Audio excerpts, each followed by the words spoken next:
Negara dan Reformasi Birokrasi Republik Indonesia, Bapak Profesor Yudi Krisandi, yang kami hormati Gubernur Jawa Barat, Kang Aher, dan seluruh jajaran FKPD, Ketua DPRD, rekan-rekan dari kementerian, ada dari Koperasi UKM, dari Kemenlu, dari Kemenkominfo, udah ya, 3. Oke, rekan-rekan media, tentunya wirausaha baru Jawa Barat. Jadi mungkin saya akan menyampaikan 3 hal saja. Yang pertama tentang masyarakat marketing Indonesia yang tadinya sudah disebut marketing namanya. Ini temanya nomor 1 di ASEAN, kahiji di ASEAN. Mungkin nggak itu bisa kita capai? Nah itu. Saya bisa berikan contoh bukti dulu nih kalau mau bicara. Branding Wonderful Indonesia itu dulu tidak ada rankingnya, lebih buruk daripada Entrepreneurship Index tadi. Entrepreneurship nomor 109 tadi. Ini dari 141 negara tidak ada rankingnya kita, not available tahun 2013. Namun dengan strategi yang benar, spirit yang bagus, dan komitmen Presiden, ini saya perlu garis bawahi, komitmen CEO, maka pada tahun 2015 ranking Wonderful Indonesia itu meroket 100 peringkat menjadi ranking 47. Ini saya laporkan ke teman-teman dari Kemenlu yang ASEAN tadi. Apa artinya ranking 47? Kita sudah mengalahkan negara dengan pariwisata terbaik di ASEAN, yaitu Thailand. Jadi kalau Indonesia itu punya Bali, ASEAN itu punya Thailand. Jadi itu seolah-olah Bandung bisa mengalahkan Bali gitu. Thailand namanya Amazing Thailand, itu ranking 83. Jadi kita 47, Thailand 83, dan yang paling memuaskan Malaysia ranking 96. Itu puasnya luar biasa gitu. Data ini dikeluarkan oleh institusi yang kredibel, namanya WEF, World Economic Forum, dan itu menjadi pedoman di seluruh dunia. Jadi rekan-rekan semua, bangsa ini bisa mengalahkan bangsa lainnya. Lalu kalau Thailand itu bagus, apa yang bagus dari Thailand? Jadi biasakan ya, kalau mau nomor 1 di ASEAN harus selalu membandingkan kita dengan Malaysia. Itu ada gambarnya tuh. Benderanya kita hormati, tapi pengusahanya harus kita kalahkan gitu tuh. Yang terbaik dari Thailand, Pak, itu adalah Thailand Incorporated. Dan itu yang terburuk dari Indonesia. Mereka bersatu mulai rajanya sampai cleaning service-nya untuk pariwisatanya. Saya hanya mengambil contoh pariwisata, nanti rekan-rekan bisa industri yang lainnya. Pernah kejadian pembunuhan di satu daerah wisata utama, bahkan media Thailand tidak memberitakannya. Ekstrim tuh. Nah, ini rekan-rekan media dengerin ini. Mereka bersatu untuk Thailand. Rekan-rekan media, Anda benderanya kayaknya merah putih juga. Harusnya kita tahu mana yang untuk bangsa ini, dan kalau kita beritakan akan merugikan. Tapi Thailand Incorporated. Oleh karenanya, bangsa ini juga akan maju kalau kita mengutamakan Indonesia Incorporated. Nah, marketing tadi salah satu Indonesia Incorporated. Biasanya kita sebut dengan Pentahelix, ada akademisinya dari Unpad, ada pebisnisnya, nanti rekan-rekan Kadin hadir di sini. Pak Peri juga orang bisnis. Government itu kementerian, Pemprov dan lain sebagainya. Community, dan yang terakhir adalah media. Nah, ini peranannya akan sangat bagus. Jadi yang pertama saya simpulkan dalam hal promosi, terutama marketing, karena marketing itu nanti membantu dalam marketing dan branding, bahwa kita mampu mengalahkan negara lainnya. Jadi jangan khawatir. Apalagi kalau ada saya di sini, nanti saya bantu sepenuhnya Jawa Barat. Nomor 2, Transformasi itu akan berhasil karena 3 hal. Yang pertama, CEO komitmen. Tadi saya katakan, karena presidennya komited di pariwisata, kita menang. Kalau presidennya tidak komited, Pak, tidak akan mungkin bisa menang. Anggaran pariwisata tidak akan keluar. Dalam persaingan sekarang, perusahaan akan lambat kalau CEO-nya lambat. Perusahaan akan berlari kalau CEO-nya berlari. Perusahaan akan tidur kalau CEO-nya tidur. Jadi perusahaan itu dilihat siapa CEO-nya. Oke? Sama, Pak. Provinsi akan lelet kalau gubernurnya lelet.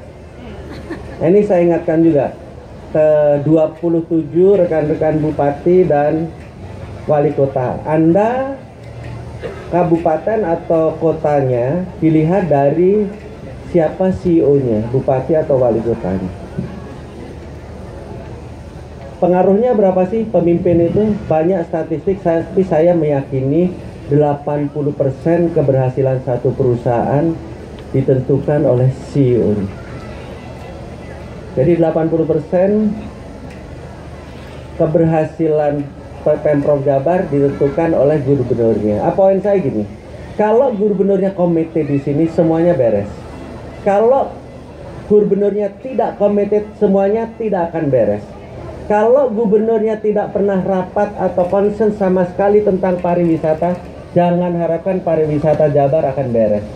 Percaya dengan saya. Kalau bupatinya tidak concern dengan pariwisata, tidak akan mungkin pariwisata itu akan beres. Maka saya bilang ke Bu Popi tadi, Bu Popi, saya bilang, Pak, kita harus mengencourage para bupati. Oh, saya bilang sederhana saja. Saya akan tinggalkan bupati yang lelet. Kita punya 27 di Jawa Barat. Paling yang lelet 2, tinggalkan aja. Terlalu lama ngurusin orang-orang yang lelet seperti itu. Jadi yang pertama, CEO komitmen. Yang kedua, saya biasanya triple C. Harus dibuat champion team. Nah, mungkin dipimpin oleh Kepala Dinas Koperasi UKM Jabar boleh. Tapi harus ada champion teamnya, change agent. Dan yang ketiga, kompeten harus dididik. Tapi kalau mau satu saja syaratnya adalah CEO komitmen. Saya bahasa jelas dalam hal pariwisata, berapa besar komitmen seorang gubernur untuk pariwisata. Apakah kepala dinas pariwisatanya adalah orang yang terbaik? Apakah anggaran pariwisatanya dialokasikan? Jangan kita pidato berapi-api, tetapi kepala dinasnya nggak terbaik.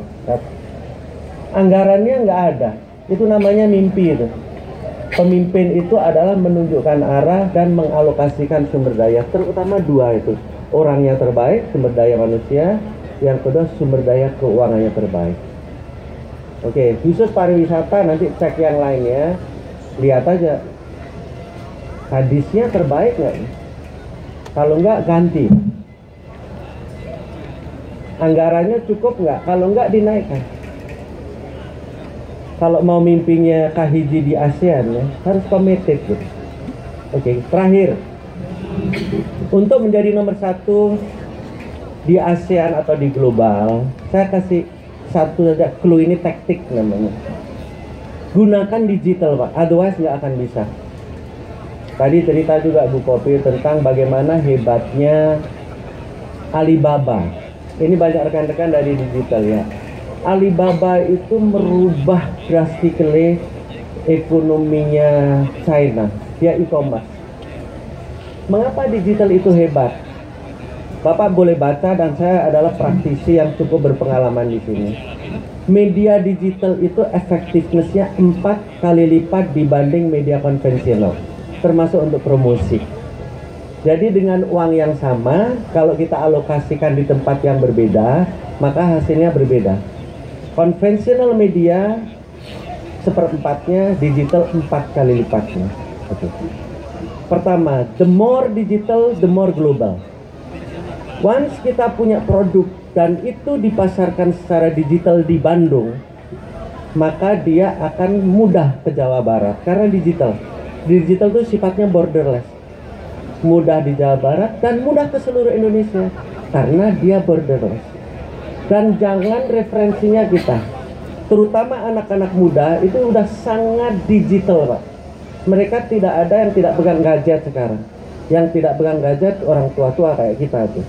Tapi anak muda adalah anak yang sudah sangat digital. Anak muda itu adalah the future customer. Who wins the future wins the game. Gunakan digital. The more digital, the more global. ASEAN akan mudah kalau kita memenangkan menggunakan digital. Bahkan dunia akan mudah.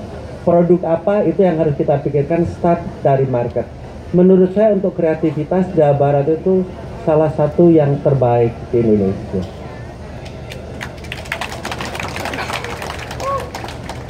Kedua, the more digital, the more personal. Kelemahan kita di UKM, mohon maaf, sistemnya yang tidak jalan. Tadi kita perdebatkan pagi tadi tentang peraturan. Pak Gubernur, rekan-rekan, ini Kominfo belum saya sebut tadi ya.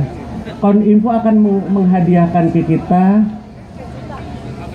1 juta domain. Cara terbaik menghancurkan birokrasi itu adalah dengan digitalisasi. Nanti tidak akan ada tembok-tembok dari produsen sampai konsumen, sama sekali tembus itu birokrasinya.